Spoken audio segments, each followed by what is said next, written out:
Imagine walking through the streets of New York City and seeing an elderly man wearing nothing but a bathrobe and slippers. His hair is messy, he's mumbling to himself, pacing aimlessly, and even talking to parking meters. Most people would assume he was just another confused old man. But what if I told you this harmless man secretly controlled the most powerful mafia family in America? This is the unbelievable story of Vincent The Chin Gigante, a man who convinced the world he was insane while allegedly running one of the most sophisticated criminal organizations in U.S. history. Before he became one of the most feared mafia bosses, Vincent Gigante was something very different, a professional boxer. Growing up in New York's Little Italy, he developed a reputation for toughness long before he entered organized crime. His nickname, The Chin, didn't come from his jaw. It came from a childhood version of his Italian name, Vincenzo, that friends eventually shortened to Chin. As a boxer, Gigante fought 25 professional bouts and won 21 of them. He even competed at the legendary Madison Square Garden. But despite his success in the ring, the money and influence of organized crime proved far more tempting. He left boxing behind and became involved with the powerful Genovese crime family. Everything changed in 1957. One morning, mafia boss Frank Costello stepped out of his apartment building. According to prosecutors, Vincent Gigante approached him from behind and fired a single shot. The bullet grazed Costello's head instead of killing him.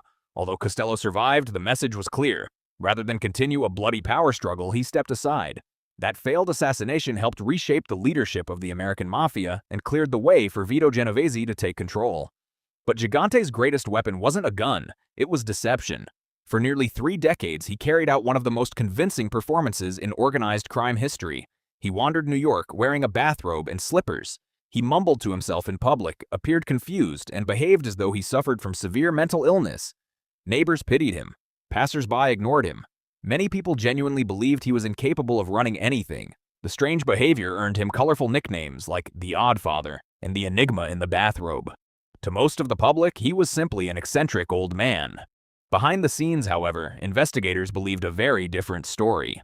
Federal authorities argued that Gigante's bizarre behavior was carefully planned. Instead of using telephones that could be wiretapped, he reportedly relied on face-to-face meetings, handwritten notes, and trusted messengers. Members of the Genovese family were even said to avoid speaking his name openly, referring to him only as the boss or the old man.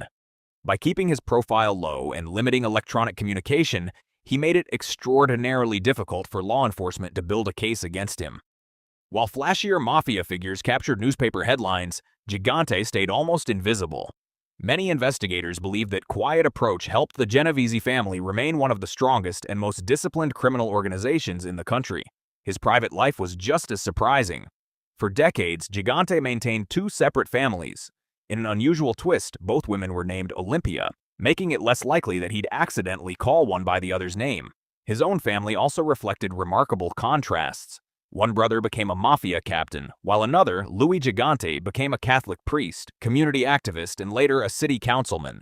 Eventually, though, the performance began to unravel. After years of surveillance, testimony from cooperating witnesses, and extensive legal battles, prosecutors challenged Gigante's claims of mental illness. In 2003, he admitted in court that he had been pretending as part of an effort to obstruct justice.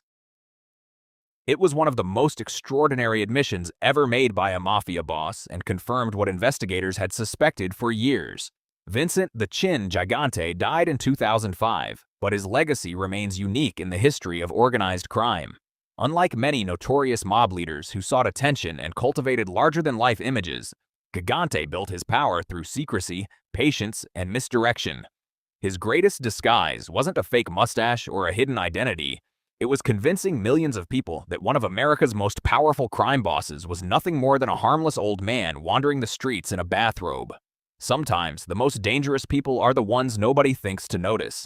If you enjoyed this story and want more true mafia history, hidden crime stories, and forgotten underworld legends, be sure to subscribe to the Mob Vault. Thanks for watching, and I'll see you in the next story.